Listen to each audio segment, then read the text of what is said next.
Renault Duster 2015.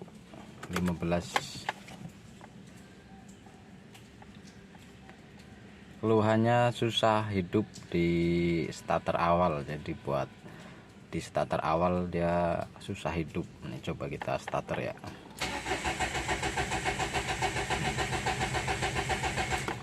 Nah, di starter awal atau pertama kali kita starter itu susah hidupnya, susah.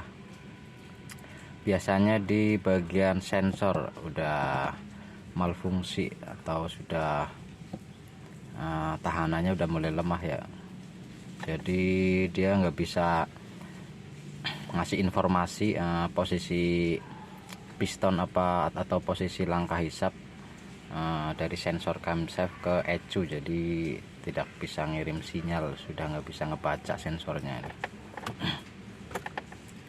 Kalau di starter kedua dia baru hidup. Kalau starter pertama itu susah hidup, bahkan sampai 2 atau 3 kali baru bisa hidup. Nah, biasanya indikator nyala di bagian ini nih, kelistrikan. Nah, ini kelistrikan yang indikator sama busi pemanas. Ini kan kelistrikan sama busi pemanas. Ya, sebenarnya kalau ini nyala biasanya itu sensornya ada yang malfungsi. Nah, ini belum terlalu parah ya, jadi indikator belum sempat nyala. Paling kita bersihkan, atau kalau lebih bagus sih kita ganti sensor camshaftnya, kita ganti ya.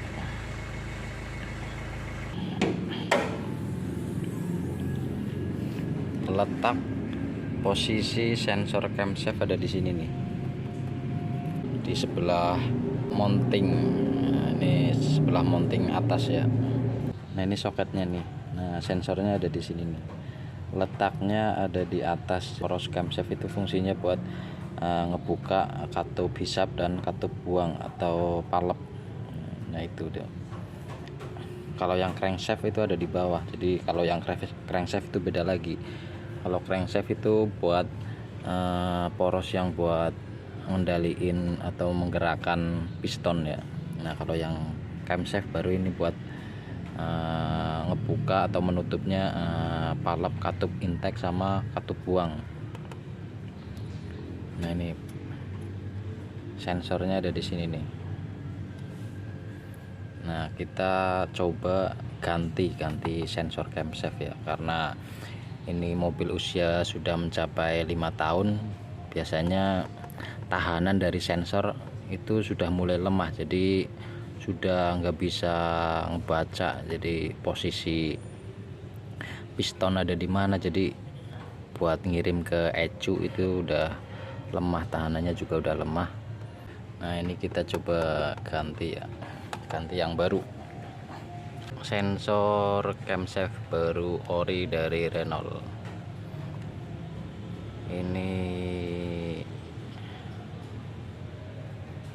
made in Hungaria.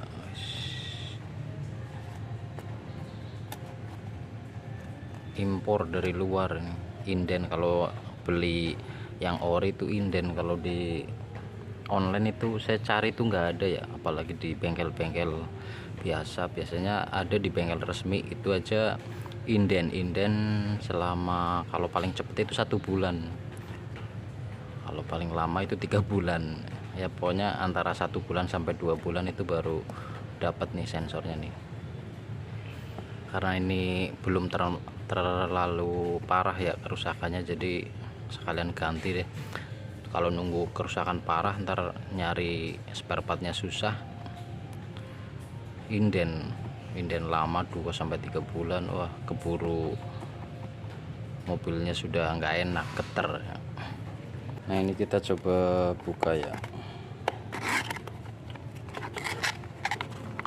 Bentuk dari sensor camshaft Renault Duster. Nah, ini masih segel ya.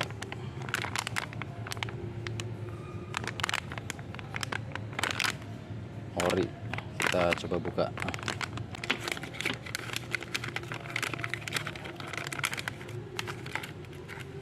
Nah, ini nih sensor camshaft nih.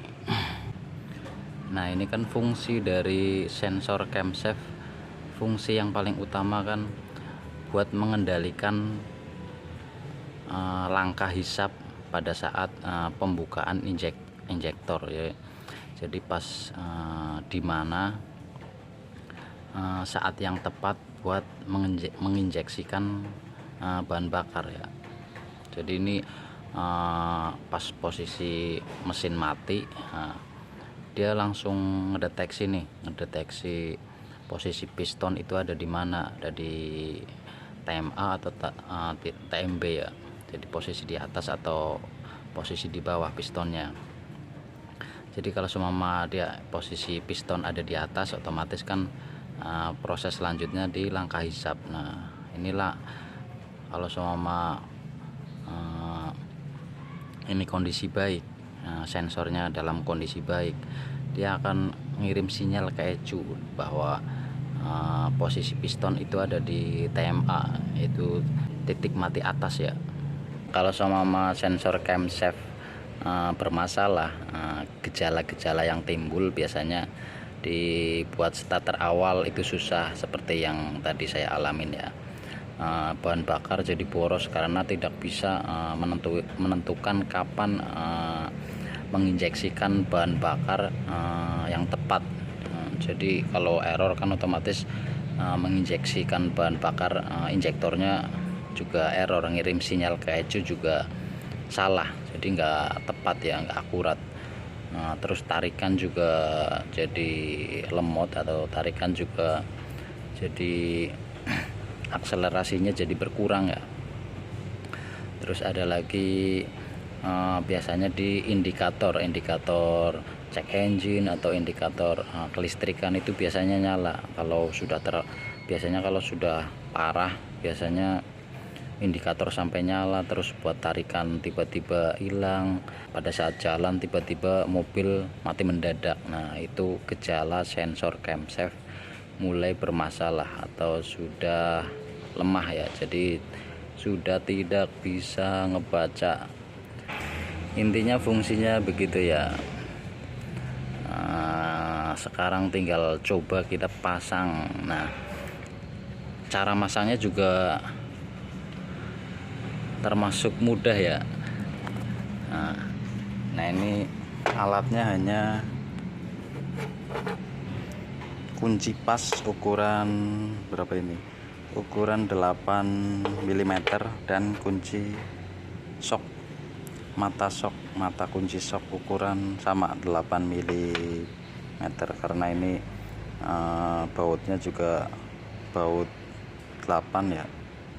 Ini buat penahannya baut 8 ya. Kita coba buka. Nah, ini kita buka soketnya ya.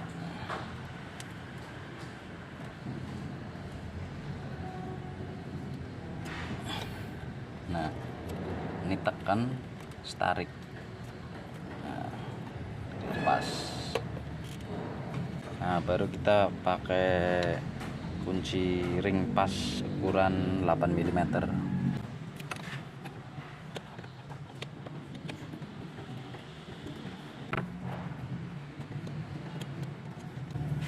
Nah, kalau pengaitnya sudah kendor, nah kita lanjut pakai kunci sok yang ukuran 8 mm.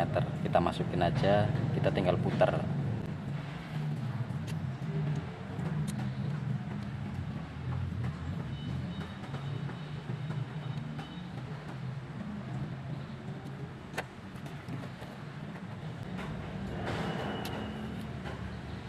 Nah, kalau bautnya sudah keluar tuh ya, nah yang itu tuh bautnya sudah keluar, kita tinggal tarik pakai tangan.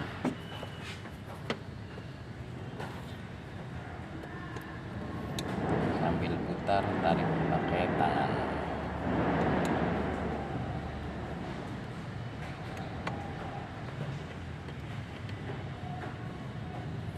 Nah, ini bautnya nih, baut ukuran 8 mm.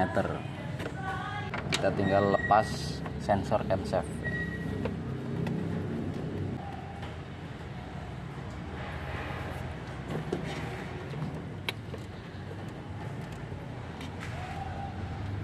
Nah kita tinggal tarik nih.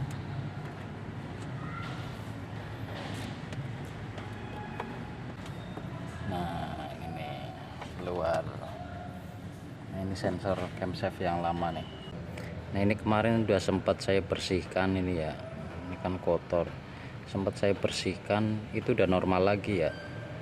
Tapi kalau sudah 1 minggu atau 2 minggu sampai 1 bulan, nah ini error lagi nih. Nah kita coba ini ganti yang baru nih.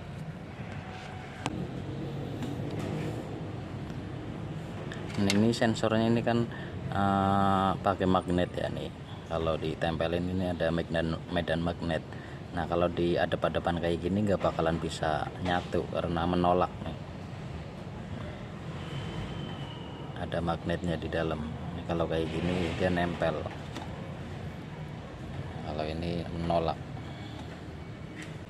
Nah ini kita coba ganti yang baru nih. Ini yang baru. Nah cara masangnya,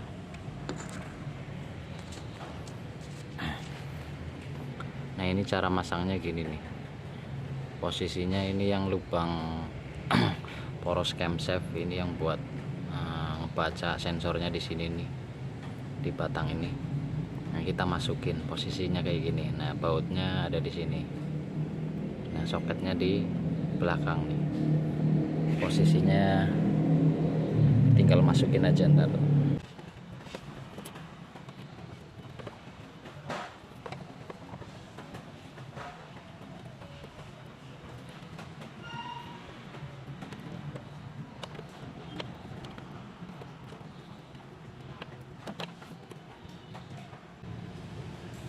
Nah ini udah masuk nih. Nah kita tinggal pasang bautnya nih. Oh ya ini bautnya jangan sampai hilang ya kalau kita beli sensor, karena nggak dilengkapi bautnya ya. Sebisa mungkin baut ini jangan sampai hilang. Kita pasang.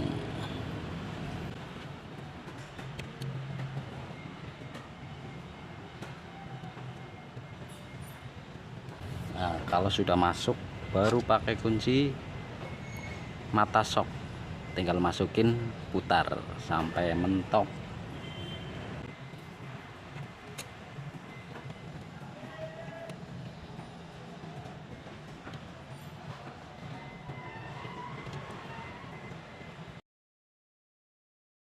Buat ngencengin baut sensor camshaft bisa pakai ini ya, kunci L. Jadi kunci L yang pendek, melengkung pendek, ini potong setengahnya nih. Nah baru kita masukin ke, nah hasilnya gini nih, baru buat ngencengin. Soalnya kan ini jaraknya pas tuh, bisa masuk. Kalau nggak dipotong otomatis kan nggak masuk, kepanjangan. Nah ini buat ngencengin, ini alternatif ya, ide secara tiba-tiba. Jadi buat ngendorin juga bisa, buat ngencengin bisa. Jadi nggak usah bongkar mounting, nggak usah bongkar dudukan engine, nggak usah bongkar cover timing belt, jadi langsung pasang aja. Modal kunci receh ya, pasang, habis itu kita kencangkan baut.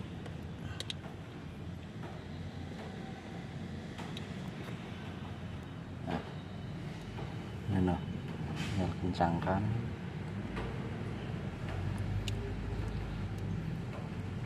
Nah ini udah kencang ya.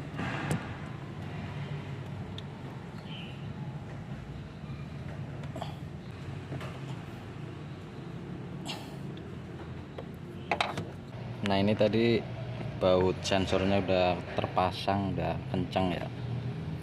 Kita tinggal pasang soketnya, soket sensor camshaft. Kita pasang.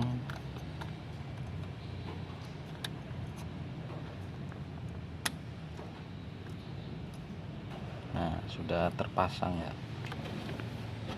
Nah kita coba start.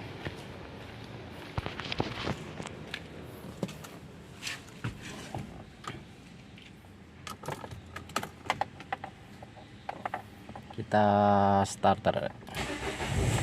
Nah,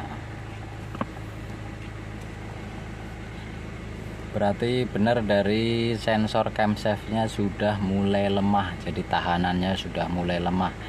Ngirim sinyal ke ECU juga sudah lemah ya, jadi tahanannya sudah lemah karena usia mobil sudah 5 tahun. Jadi biasanya spare part dari enggak cuma dari sensor sih, dari kaki-kaki, dari spare part yang lain juga, kalau mobil usia sudah di atas 5 tahun rata-rata tahanannya juga sudah mulai lemah ya. Dari karet timing belt, dari fan belt itu kalau usia sudah mencapai 5 tahun atau kilometer sudah mencapai 80 atau 100.000 kilometer, itu dari timing beltnya juga sudah mulai getas ya, jadi elastisitasnya juga sudah berkurang, jadi dia mengeras. Nah, ini sudah normal lagi. Nah, kita coba matiin lagi ya. Kunci kita cabut, kita start ulang. Nah, starter juga langsung jreng gitu ya. Demikian video dari saya, semoga bermanfaat. Jangan lupa like, comment, subscribe sebanyak-banyaknya ya guys ya, agar membantu channel MK Otomotif semakin berkembang ya, dan bisa melanjutkan video selanjutnya. Nah, saya mau bikin video selanjutnya di kuras air radiator tanpa membongkar mesin, jadi bener-bener sangat simple. Next video saya mau bikin tutorial kuras air radiator buat Renault Duster. Ini baru dikuras nih, masih hijau, masih fresh ya. Kalau kondisi air radiator yang jelek ini warnanya ntar berubah dia menjadi hitam ya, jadi hijau pekat, jadi hitam, warnanya jadi hitam ya kalau sudah jelek ya. Kalau bisa sih air coolant itu yang warnanya itu pink ya, jadi sebenarnya sih sama ya, air radiator, cuman di warnanya aja. Nah, kalau warna pink kan bisa buat mendeteksi lebih jelas, jadi kalau warna pink itu lebih cerah ya, kalau hijau kan agak gelap ya. Nah, itu di next video ya. Terima kasih, salam MK Otomotif.